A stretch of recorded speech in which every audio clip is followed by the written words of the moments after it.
Hello, everybody. Welcome to the RSN Wrestling Podcast. This is, of course, basically a three-man podcast where we talk about all things wrestling. We talk about everything from all the different promotions, talking about all the things that are going on in pro wrestling. Basically, three guys just running a podcast, 5 years strong, still going. And this is our Running the Ropes segment. Actually, our first one for the whole year. I'm going to introduce myself. My name is Sal, aka the Mastermind. On the other line, we got Rich, the big guy. What's up, guys?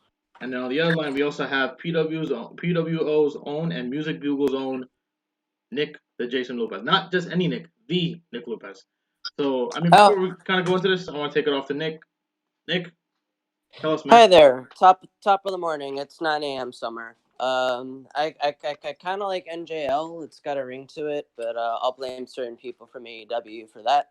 Welcome to our esteemed audio extravaganza, and for the first time ever in podcast history, while we broadcast, I am going to make a sandwich. How about that? Ooh, Nice. fancy. Multitasking. Hashtag. Well, being the fact that you're NJL and MJF is the salt of the earth, do you have salt on the sandwich? No, but I do have pepper, so there's that. Okay, that's fine. Okay. Cool. Well, MJF is Jewish, right? So we got a little Jewish right there, right? You're Jewish too, right? No, a lot of people think I am, but Yeah. not half Catholic. I'm half Sicilian and half Colombian, Mm. but I am Catholic. Yes, Catholic, not yes. Jewish. Mm. Hashtag not Jewish. Mhm. You could call me the pepper of the planet. I like that. Pepper of the planet. That might be your new name. I'm telling you. Yeah. All right. Yeah. I mean, the only thing they have in common is that they're both from New York. We're from New York. That's true. Well, let's talk head into this.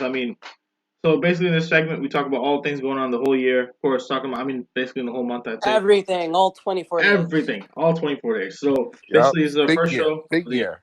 Big year started off with a bang. Well, you guys talk about MJF. Well, before that, can we talk about the big news? Which is? Brock Lesnar showed up 3 weeks in a row. I know. Big change in 2020.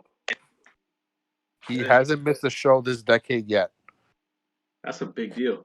And you see him every Yeah, I don't know how long that's gonna last, but why is nobody talking about how they did this in 2016? Roman Reigns was in the Royal Rumble match as the champion, and he entered at number 1.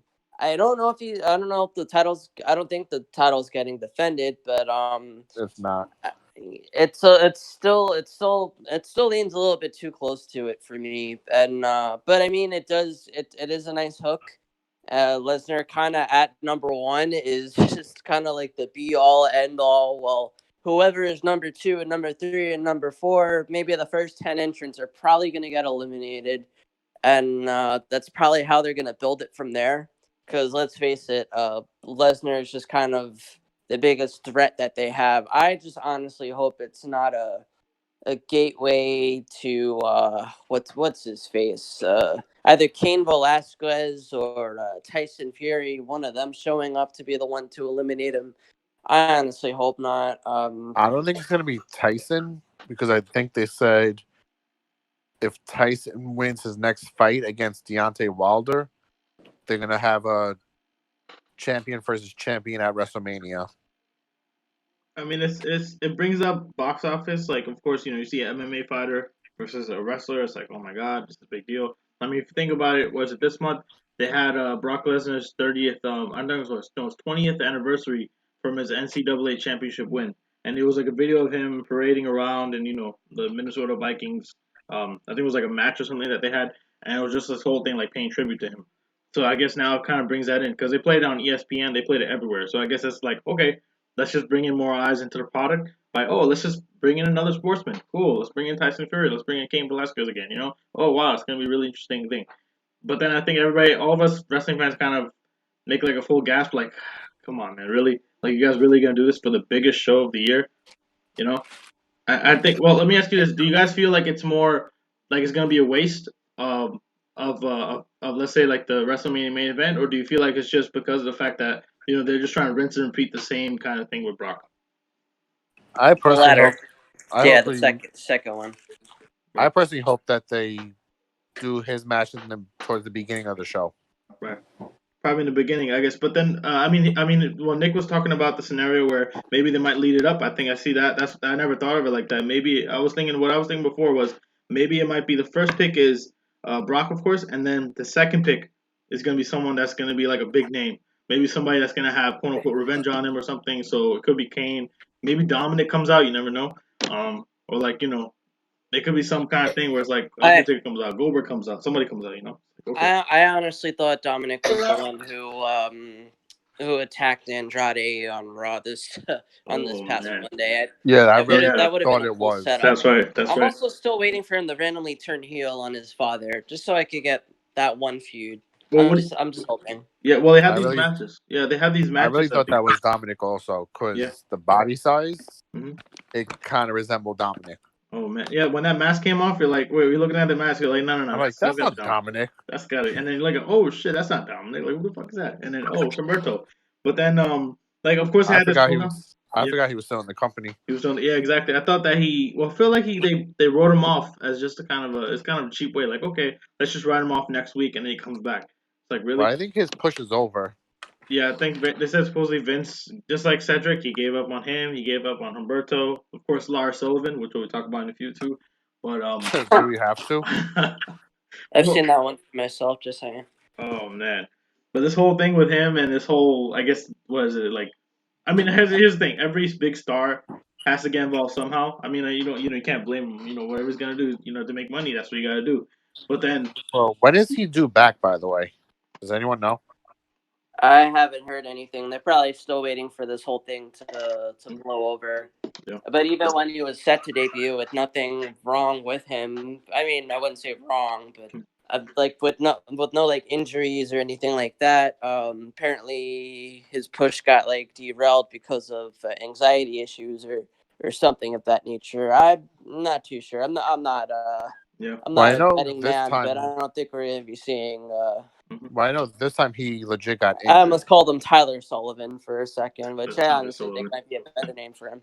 Yeah, I know this time he legit got injured though. Yeah, he legit got injured, and then I think it was like a knee injury, but he rehabbed it. But then it was really fucked up because all this, was coming up to him, and then all of a sudden the fans started digging up this thing and they're like, oh wait, Lars Sullivan was doing XYZ. Holy shit! And then it became a whole thing, and it was like, oh wow. And now WWE's kind of trying to cover the tracks, like, oh wait, we can't have that.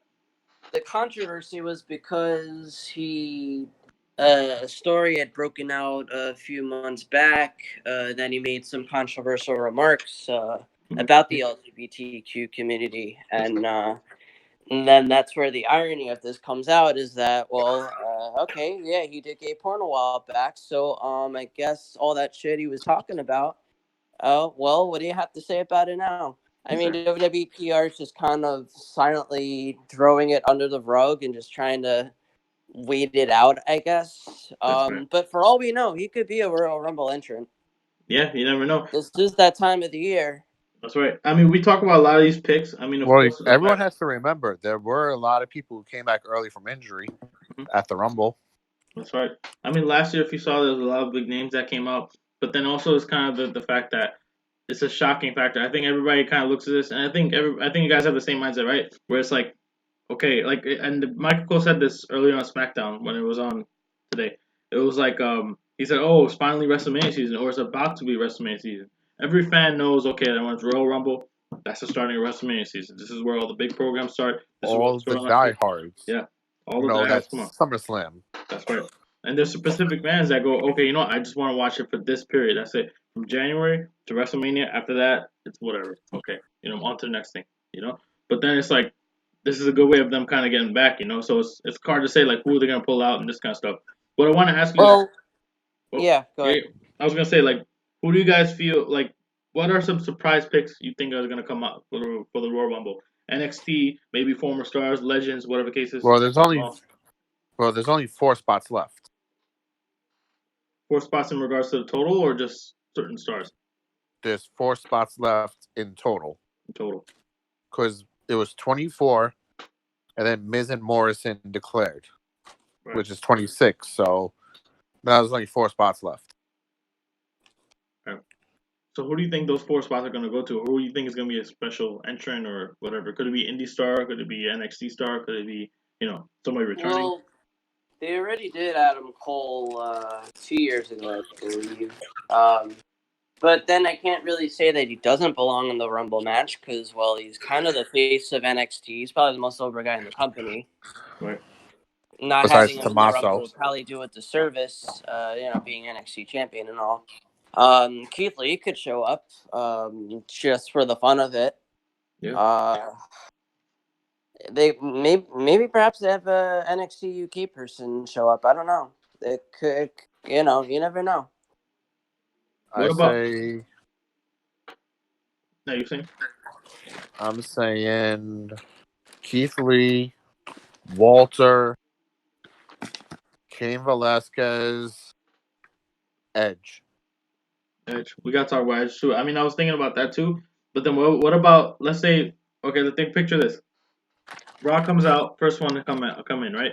Second pick, surprise pick also, Matt Riddle. Imagine how awkward that would be.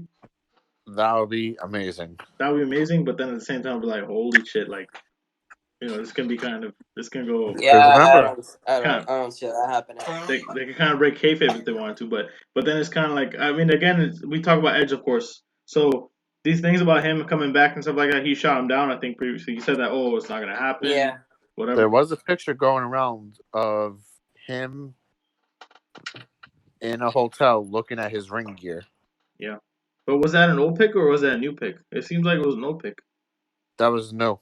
That's new. probably was an old pick. It seems like because it's hard to say because if you look at his facial I mean, hair and everything, it's different.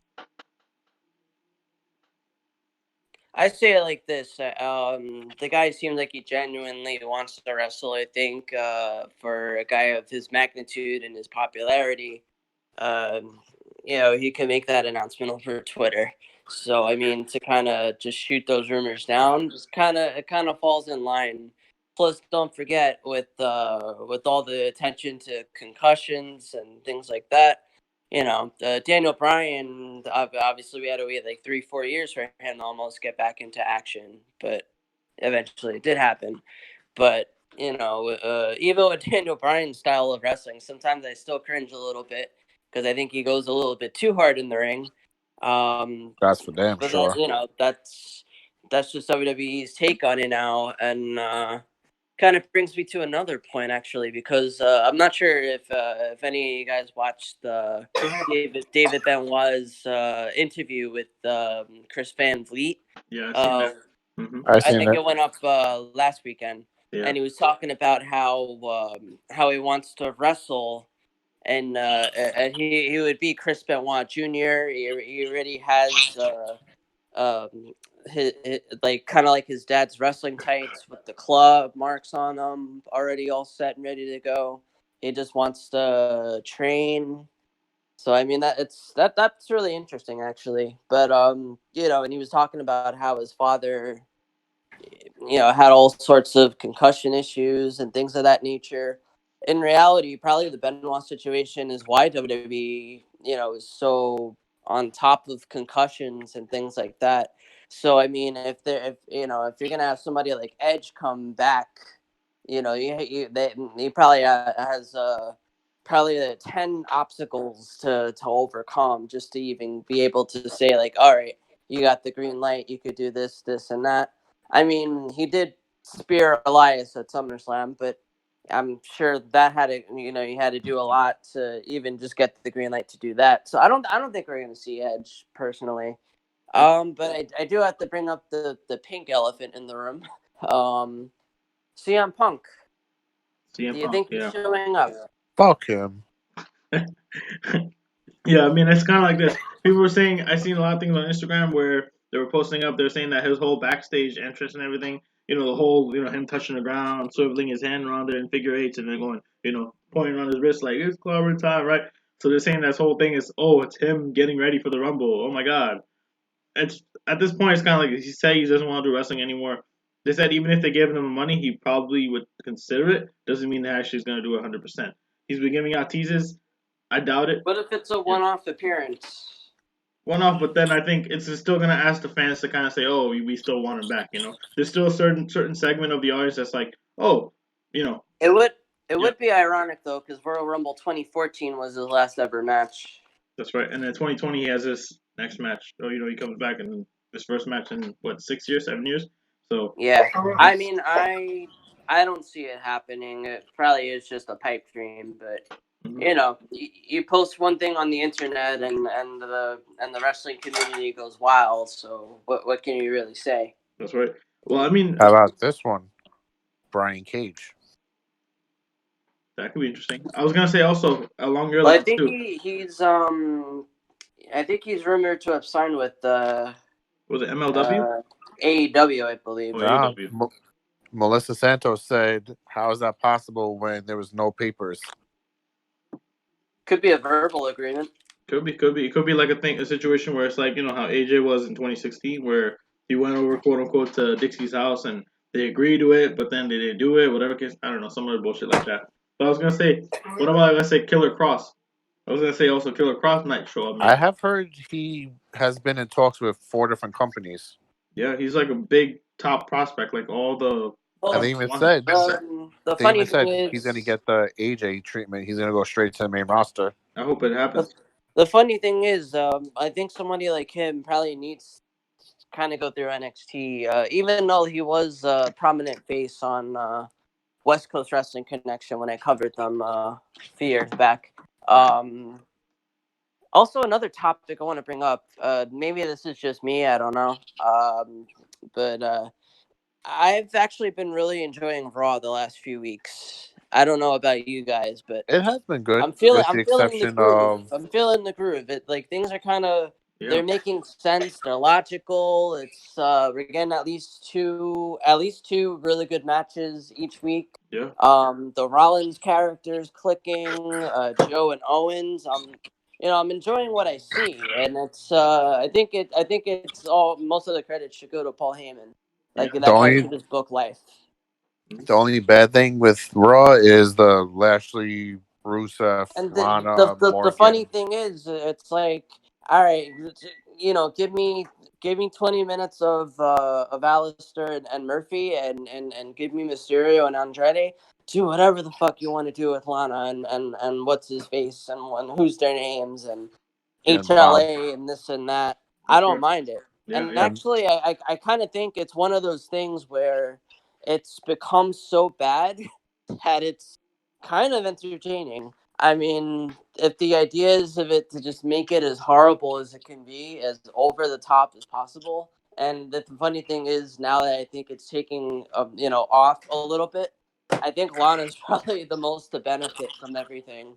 that's Even true. though her promo skills are very, very annoying, I can't deny that. Yeah. I'm the I best in think a the lot of promos world. sound something like this. So I went to the grocery store Yeah. and I bought the toilet paper, and the cashier looked at me, and then he looked at the toilet paper, and just, you do not know, guys. You just do not understand. I'm just like zoned out Oh already. Like man, some of those segments are Is it mind-numbingly is it terrible. bad that was actually a pretty accurate Lana promo? it was. Yeah, This is from watching enough Lana promos. It does that to you. I yeah. just don't know. You But the guys don't funny thing is, understand. She's the best in the world. She's the she best is in the world. important and beautiful. Okay. But the funny thing is about this is the ironic part anyway is that it's kind of it has a crossover mainstream appeal. People who don't watch wrestling know about the wedding angle. They know about the lesbian storyline thing, which if it's just leading to Rusev and Liv against Lashley and Lana, Yeah. kind of defeats the whole purpose of it. I don't really know where they're going with it. But I guess we have till Mania to find out, because I know for sure that's going to be on the card. I feel like it's By the also way, the yeah sandwich is really coming along. nice. That So it's gonna be the main event. the Nick main Gotta versus have the event, it with some sandwich. diet the soda. main event. I like that. I mean, The it's main ev- yeah. that's the main event of WrestleMania. Nick versus the sandwich. Nick versus the sandwich. I like the Nick Winner Lopez. takes all. Winner I'm takes teaming up with the diet soda. the diet soda and the chips. Oh, What so about it's the a, so chips? it's a handicap. Why not make it a It's a six man? handicap match. Why not make it a six man? Fuck it. Go ahead. No, it's a handicap. The sandwich and the soda versus 2 out of Nick. 3 falls. 2 out of 3 falls. Go to Elimination. in Hell in a Cell. No, fuck that. That's it. Hell in a Cell, man. Make an Armageddon in Hell in a Cell. That's it. Icing on the cake. It's over. But yeah, And it's going to be bad that's going to get more viewers than a Lana promo. that's right. I mean, here's the thing with Lana. I mean, the thing is also with this. I think it's also you got to make everybody happy. So I think if you're looking at it, like look at this now. Vince, he's heading into it's 2020. He's trying to build the XFL. This whole thing. He's gonna get more and more distant with the Starts in company 2 now. weeks, by the way. Oh man, I just can't wait. Like get Vince out. Just Vince, just go do your thing. Fuck it. Get sued by whoever. Doesn't matter. Like at this point, Raw's on a roll right now. SmackDown is doing really good. Give the control to Bruce and give the control to I don't know. Paul. SmackDown's doing really good, but I think it's getting better. Yeah, I mean, I'd say it's better than all the stuff that I had to deal with in the past 2 3 years with all this other bullshit. Between like let's say like that, it was like I think it was like 2 3 years ago when all those stars got injured and it was like Roman being on top for all those all those like months and stuff like that. Just them spitting out stupid rivalries. It was just nothing connected, nothing clicked. We talk about it all the time in all of our shoots that we have to call it before or running the rope segments. And I think that was probably one of the most common complaints. But now, I mean, I agree. I totally understand that. Like now, it's like everything's connecting, everything's clicking together. In the beginning of the show, you see, basically the first segment connects with the very last segment, and there's always a connection there. So I think that's what I like. I mean, for me, that's also another thing too. If you think about it, Aleister Black versus that whole Buddy Murphy rivalry for 2 3 weeks, they were fighting all out and this kind of stuff. Later on the line, then there was like a smooth transition there. So I liked about that the fact that they added in Buddy Murphy. And then if you look back, Dude, that yeah, fucking rivalry is gold. yeah. And then if you look back at it now, you're kind of like, holy shit! Like this isn't them burying Buddy Murphy. They just pushed him. Holy shit! Like, oh wow, okay, so I guess this is where they're going towards. So you kind of look after the fact, and it kind of makes you analyze it. Whereas before it was like, okay, let me see the highlights. Boom, boom, boom, done. Okay, whatever. That's it. Move on. You want to see the highlights? Watch the whole fucking match. Whole fucking match, exactly. Now it's forcing people to actually watch the match, watch the segments, to go, oh shit, this is why this happened. This happened. So it's a good pace. Now they changed up things. To be honest, if you want someone to become a wrestling fan, Yep. just show them any of those matches. That's true. Yeah. But then also it's kind of like relaying that story too, because the majority of people can't see that. So I think that's the thing with that too. Like when they see Lana and Rusev, this whole storyline with that, I think it's like okay, people can relate with it. Let's make it as crazy as possible, just so like it can get ratings. But then it's kind of like they've been doing this for years. It hasn't worked. It's flopped many times. You're gonna rinse and repeat, do the same things over and over. Why not? It's gonna keep making the same result. Lower ratings, low morale, this kind of stuff. I heard a lot also. I think what they were saying is the morale went up on Raw too now. So of course we got thanks that to AEW. AEW of course got in the air, gives more what you call it more of the what you call it, the talent more leverage and trying to go ahead and say okay, let's just go ahead and if I wanted to leave, that's my leverage. I can go to AEW. But So, and I've got a couple of points to bring up. The funny thing is, I thought as good as the Black Murphy matches were, I was a little bit initially, disappointed that it wasn't like a trade off or kind of like best of 3, best of 7 series kind of thing. And then I realized, with Black winning all of his matches, it kind of gives Murphy a reason, to get more and more frustrated to the point where, somebody like Seth Rollins, who's this egotistical messiah, props to WWE shop for that same last shirt. That's a really awesome shirt. I might have to get it. And what's funny is he's an atheist. It leads to the point to where it's like, somebody like him starts to make sense in your head. So it's perfect justification. Yeah. And speaking of perfect justification, this is a horrible segue, but a point I have to bring up anyway, is the penultimate wrestling moment for a guy like Chris Jericho, who just came out to his own rock band's theme song as the crowd was singing the chorus on a ship that is basically about him on his own cruise. I mean, is that not the most over thing you've ever seen in your life? That's true. That's this a whole goat shit right there. Yeah, that is. I mean, if you look at it now, he's on the top of his world right now. It's true. Like beyond the whole Rock and the what you call it, the wrestling tour and everything and all that stuff with He's that whole king of the world. It's 2002 world. again. Yeah, and it's true. I mean, the whole bubbly and everything, bubbly sales are up. You gotta say, this is probably like his like the peak right now where he's at right now. And he even And said, I heard he gave every room on the boat a bottle of bubbly. great way to marketing. I can say that for sure. That's a great way of marketing yourself. And what better way than with Jericho? Who's been able to reinvent themselves year after year after year. But then, we talk about that. Let's of course talk about AEW and all the stuff that's going on. They of course said that they're gonna release a new championship, right? I think They're thinking about doing a trios championship. a 6-man They tag should do a title. TV title. Yeah, I think they don't have a mid card title because that's what I was thinking. It was like they're gonna put a 6-man title, but then it's a 6-man tag title, but then it's like how many tag teams are there? How many people are there? It's not that many There's people. SCU, the Elite, Mm-hmm. Jurassic Express, Yeah, Strong Hearts. right. But then here's the thing. I think we You got could get a 3-man combo out of the Inner Circle. That's right. Well, I gotta say this now. I'd say 2020 is probably the year of factions. Where in the past we never seen factions a lot. Now we're probably seeing this reemergence of factions now. So that's kind of interesting to see that. So I see why you might say it might be a 6-man tag title. Or if anything. Um, but then of course we gotta talk about all the stuff that's going on with all the rumors. They're saying that of course um all these new stars signing contracts with AEW and everything. The new TV deal that they just got 3 years now. That was a 3-year extension, which is like a Yeah. big deal. You're on TNT for 3 more years. That's a big deal. That's got to scare WWE for sure now. Now they're like, damn, we got to keep this going And for they're going to 3 years. be getting a second show on TNT. That's crazy. That's big news. And then it's kind of like that, and you see how the role that they're going on, pay-per-view buys and everything is trying to go up now. But I know we talked about it before with this. Do you still feel like they're gonna have a reemergence with this? Do you feel like they're gonna start beating NXT? Well, like comparing the ratings now, but do you Well, guys they feel like how they this is gonna go towards? they still are beating NXT. I think they beat NXT the last 2 weeks. That's kind of I think interesting. NXT's NXT has only just won. won 2 times. Yeah. I think they only won like 1 or 2 weeks out of how many? 13? Right. Give or take, yeah. Yeah. Although AEW's rating started at 1.4 million, it's Mhm. kind of went down. I think it's been as low as 600,000 That's in still that a lot. ballpark. Yeah, that's still Close to plus. So 700. for NXT, I think they were at what 1.1 million, and for their Their lowest lowest, was maybe 520. yeah. Yeah.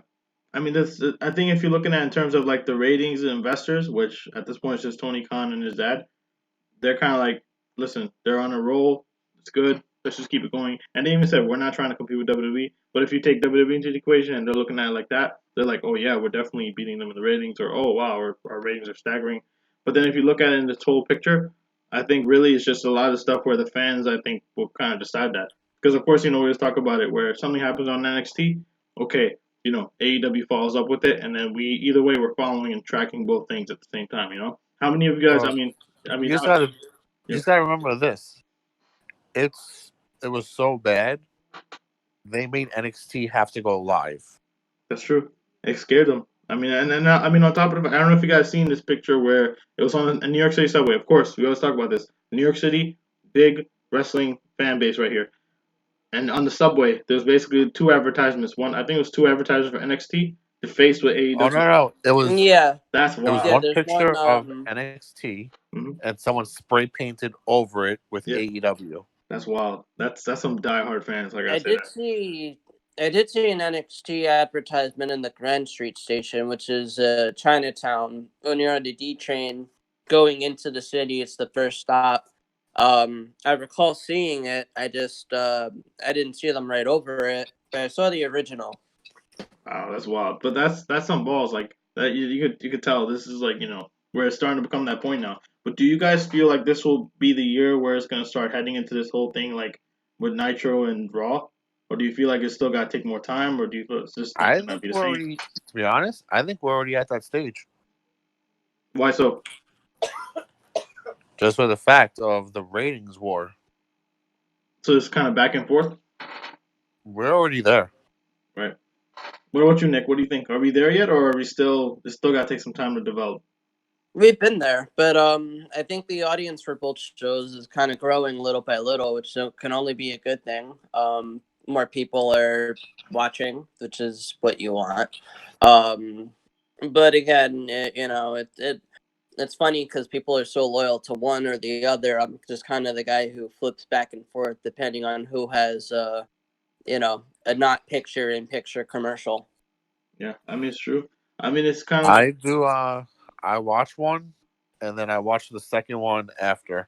yeah. I usually have the commercial breaks, and then I just have them side by side, and then mute, and then watch mute, and then watch either one. So that's for me right Like there. I'll usually watch AEW live, Mhm. and I'll watch NXT probably the day after. Right. And then of course they announced that they're going to the New York market again. New York, not New York, New Jersey, but they're not coming to the New York City anytime soon. But I think they have a show upstate or something. There's I think in like Rochester, Rochester. Right, and right. there's one in Prudential. That's wild. I mean, that's like they're coming close and close to New York, but I don't think now at this point. Um, of course, he's talking about of course wrestling. I mean, let's go on to another tangent. We talk about AEW, talk about WWE, NXT. What about we gotta talk about the other things too? New Japan Pro Wrestling, Wrestle Kingdom, and of course we got all the Bro, other things going on. What are you guys' thoughts on that? all I gotta say is Tama Tonga is a fucking god. It's true. I think a lot of people had good matches in that event. I mean, if you're looking at it, I mean, what they Oh no, had, not even that. yeah, The fact that he wants to legit fight Enzo, yeah, and Enzo backed out of a $25,000 fight. crazy man. That's all politics with him. It's fucking being controversial, but it's bullshit. And then of And course, also the yeah, fact that I actually spoke to Tama. yeah. I think you said you were in a live thing, right, with him, right? Yeah, I was on a Instagram live video with him. Hmm. First thing I mentioned, what the hell's going on with Enzo? Like, Enzo's a fucking clown. Damn, that's wild. But then it's kind of like again, this and you can see he's probably like the most genuine wrestler. He doesn't give a fuck. He'll just say whatever the fuck comes to his mind and stuff like that. I mean It that. basically all You know, started because of the whole G1 Supercard when Enzo and Cass jumped the railing when they weren't supposed to. It still baffles me though how over and Enzo and Cass were NXT's most popular act like for 5 years. The first year on the main roster was pretty successful too. Just what did them in was probably splitting them up as a team. Big Cass always was kind of. I always felt he was going to try to get that main event push because he has the look that Vince wants. And Enzo's going to be Enzo. We did get them his magical heel run with the cruiserweight title, but that kind of abruptly ended because of the scandals and everything, which I don't even think Scandal he that never did actually after happened. everything was said and done. But the damage was done already. But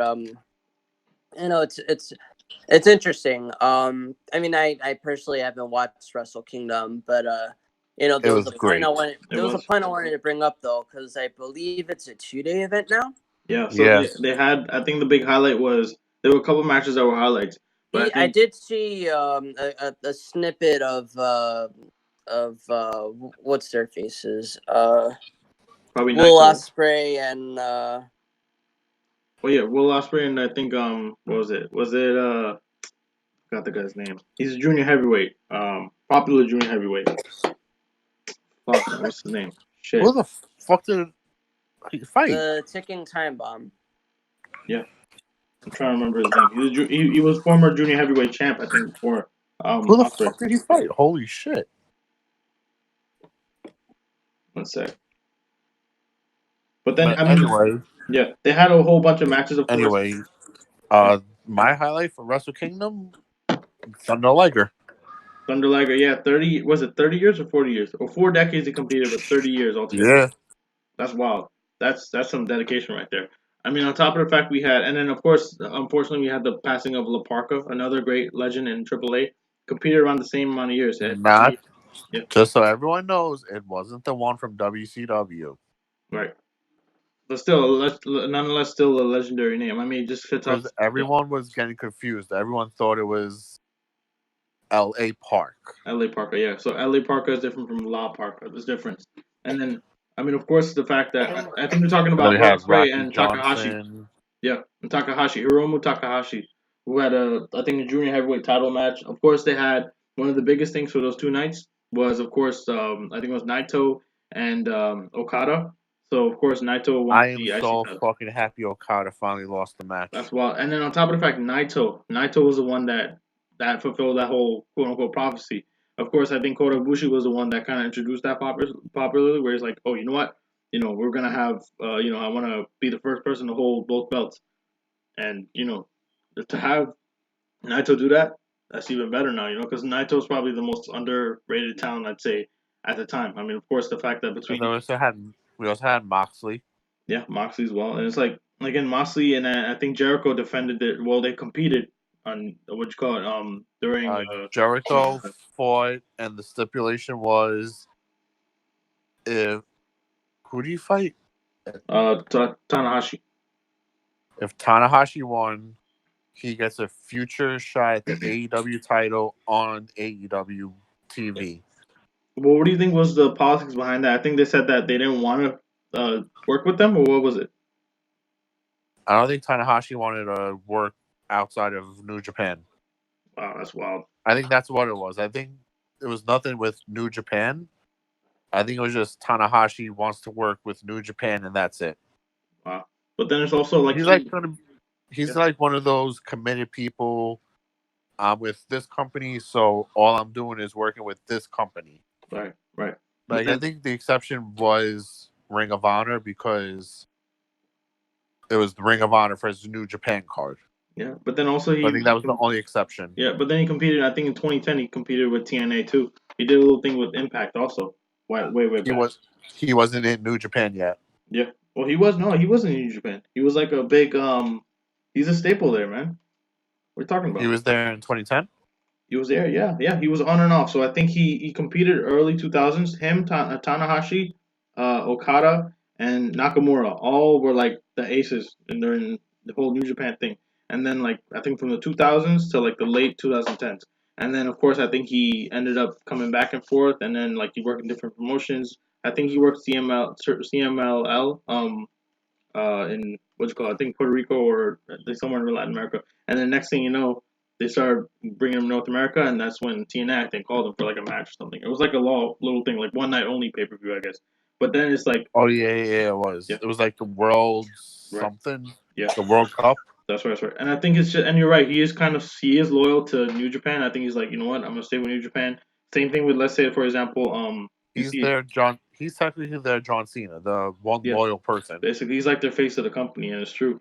I mean, but then you talk about guys like, let's say, like Okada. You talk about Ibushi. These guys are like, no, we're stuck with New Japan. That's what we want to be. But then, Ishii, yeah. And then what about like Vance Archer, for example? I think they said he's planning to sign with Lance is AEW. going to AEW. Lance is going to AEW too. That will be a great fucking signing for them, Yeah. actually. There's a lot of big signings. Yeah. I mean, what about, for example, with well, we didn't talk about this. NWA Powerr. We talked about it, I think, before the last podcast. I have a question about AEW for you guys. Yep. When the fuck are we going to see Jake Hager fight? That's the goal. I don't think he's been. I think he's just been positioned as more of a henchman. Because I heard he was going to be fighting after his Bellator fight, which was in December. I guess it's also like, they might be putting him in like a role where he's like, basically, if you were looking at it in terms of WWE terms, you got Shawn Michaels and you got Diesel. He's basically Diesel right there. I guess that's how they want to position him as, like, okay, you're Diesel. We'll just have you in that role. See what goes from there. So he might be the enforcer role. You never know. So they might be saving him for something big. But I agree. I wouldn't mind seeing him versus Wardlow. They should have him compete soon. But it's like, I don't know how they're gonna kind of go with this. It's hard to say. But then it's kind of like, you could save it. At this point, you could say that the AEW has a lot of star power. They don't really need them yet. I'd say probably when they need the big guns, okay, we'll call them out, and I guess then they'll bring them in. But yeah, like I don't. Going back to NWA, Nick Aldis, Eli Drake, and James Storm, the tag team champions. That's wild, and they beat the Well, they beat The Rock and Roll Express. That's wild. They took the titles from them. That's crazy. It's a new age in tag team wrestling. All I can say. And there's on top of the fact you got to think about this. These guys won the titles back in what 70s, 80s. Long time ago. It's freaking wild. Almost like 40, 50 years. Another guy that's also won a world title recently, Jerry the King Lawler. Fucking wild. He won a world title at 70 years old. Wow. Can't make this stuff up, man. It's crazy. So I mean, we talk about, of course, well, NWA Powerr. I know we talked about it before. Nick Aldis laying out the challenge for him in ROH. I think. Well, I think he was going to ROH or something like that. I don't know if you guys seen this. He actually issued a challenge for AEW. That's wild too. So, do you think that NWA is trying to work with AEW and ROH? I think they're gonna try to focus on AEW because they realize that's where the money is. With AEW, but then of course you got to think about like Marty Scurll, for example. He's got his whole thing with Nick Aldis right now. But I guess now they're trying to I guess Who? Nick Marty Scurll, man. You know who he is. Your boy. Never heard of the guy. Never heard of him. Deanna Purrazzo? Nah. X? No? Oh, him. Yes. The guy you're supposed to Still face at waiting, Wrestle Kingdom? still waiting for him to fucking accept the challenge. It's been Oh, 2 no. years, bro. He's making WWE money. That's 2 what fucking he said. years. I issued the challenge. No, you When the heard about fuck it? you gonna accept it? No, you heard it, man. He's making WWE money in ROH. And Still waiting for him to accept the challenge. It's been 2 years. you know what you gotta do? Go to the dojo, talk to the people at New Japan, and they can probably hook something up. No problem. Or I can just wait till ROH comes to New York and I'll just hop the guardrail. Or like Enzo. Pull an Enzo. That didn't work out so well for Enzo. Yeah. Well, I mean, was that a shoot, or do you feel like that was just more of like a work? From what Thomas said, Cass and Enzo were only supposed to distract them while they were in the crowd. Oh wow. They weren't supposed to hop the rail. This comes to show, man. That's how Enzo is as a person. Once they hop the guardrail, yeah, that's when fucking Bully Ray beat the fuck out of them. And so did the Gorillas. That's right. I guess it's like, this whole thing where it's like, oh, now you guys are taking the attention off of us now. He did that, and I think, what was it, in Survivor Series, right? Same thing. He was just like, oh, let's just create more publicity. That was funny. That was wild, too. And he was in plain sight, just walking in there, sitting there in the front row, just chilling. And then when things happen, okay, bam. Had his hoodie on, had his sunglasses on. Yeah. To be honest, if he didn't take off the hoodie and the sunglasses, no one would have realized it was him. Exactly. And I don't understand how they missed that. How do you miss Enzo walking in there? Like, that's fucking wild. I mean, because he walked in with the hoodie and the sunglasses. Yeah, but then I think people would ask to be like, oh, for security concerns, or they'd probably be curious of that, But then they're just like, okay. Well, you got to remember, he wasn't technically banned from any arenas until that happened. That's right. So he was technically a regular civilian. That's true. But then, yes, true. I mean, that's the thing. I think it's an unwritten rule. We saw that at like Hall of Fames and stuff. If you jump over that rail, be sure to get your ass whooped. And of course, I think, what was it? Was it the pastor? He got attacked, I think, or mistaken for being a fan or something like that. That shit had me rolling when I read that. I was fucking dumb when I saw that. They just all you see is like they switch it out. I thought it was a work, and then next thing you know, pan over to the ring and you see him just like knocking down, like holy shit, like what the fuck is going on here? And then you see it's like he comes back from break, all okay, talking about it and all that stuff is wild, and it's like all this stuff. But yeah, I mean, I think we talk about all things pro wrestling. We talk about all the stuff that's happening right here. Let's talk about, of course, all this, all this other stuff right here. We talk about, of course, our Facebook platforms, Instagram, social media, you name it. We're on all of it right here. Of course, Rich and I run the Instagram page. We co-run the Facebook page. YouTube, we're on there. We're on also on all these other platforms.